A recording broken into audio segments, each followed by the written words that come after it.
Goeienaand,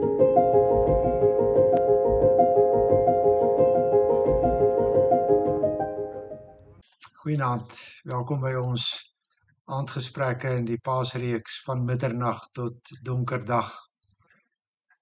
Hierdie week is die fokus op Judas wat die Here Jesus Christus vir 30 silwerstukke verraai het. Daarom 'n tree terug. Jesus het klaar met sy Vader in gebed in Getsemane geworstel, 3 keer volmaak. Het hy gebid dat nie sy wil nie, maar die wil van sy Vader moet geskied. En nou moet dit gebeur, die Seun van die mens moet in die hande van die sondaars oorgegee word. En daarom staan Jesus op, doelbewus, doelgerig, stap hy sy kruisiging tegemoet. Hy gaan om die beker te gaan drink. In Johannes se weergawe word dit mooi beklemtoon, wanneer Jesus 2 keer aan die soldate vra vir wie hulle soek. Telkens op hulle antwoord dat hulle vir Jesus van Nasaret soek, sê Jesus, dit is ek. Jesus is nie 'n slagoffer nie. Hy vervul doelbewus die wil van sy Vader, hy stap die lydingspad tegemoet. Uit 'n ander hoek van die verhaal sien ons nog iemand wat doelgerig stap. Dit is Judas, een van die 12 disippels.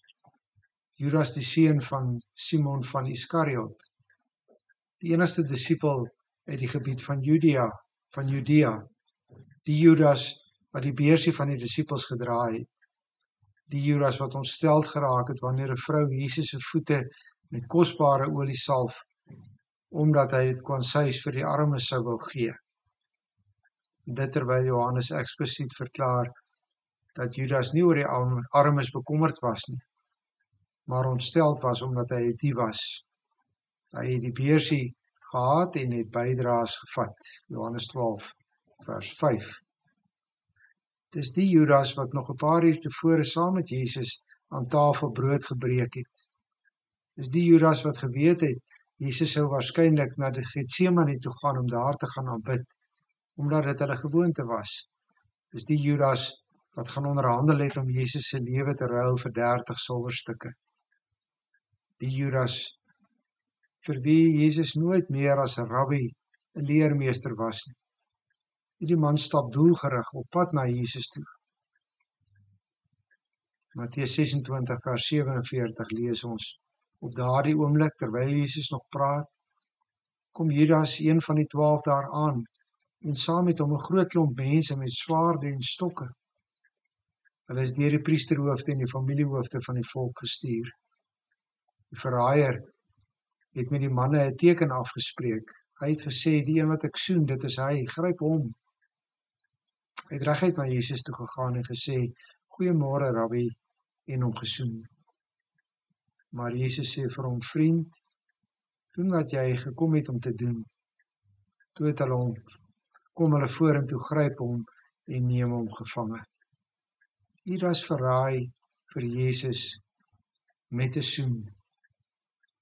Die simbool van broederlikheid, van 'n omgeeverhouding word gebruik om presies die teenoorgestelde te bereik, sodat die kruisiges vir hom kan gryp. Hierdie bepaalde woord word net 3 keer gebruik. Dit dui herhaling en intensiviteit aan. Hy soen Jesus soos die vrou wat Jesus se voete gesoen het, soos die vader wat sy verlore seun gesoen het, soos die ouderlinge wat finaal van Paulus afskeid neem. Beplan, platant, herhaaldelik, skynheilig, doelbewus. En Jesus se reaksie, vriend, doen wat jy gekom het om te doen. Waarom verraai jy die seun van die mens met 'n soen? Vriend. By Jesus is daar steeds deur 'n liefdevolle vermaaning. Dit is veronderstel om diep in die wese van Judas in te sny. Maar van hier af sou Jesus gaan. Hy sou uiteindelik sterf. Sterf omdat 'n mens hom verraai en tog doelbewus sterf vir mense wat verraad pleeg, vir mense soos ons wat soms met soene seer maak, onder die dekmantel van vriendskap en van liefde. Ag, mag God ons tog alleen op grond van wat Jesus hierna gedoen het, vergewe. Goeienaand.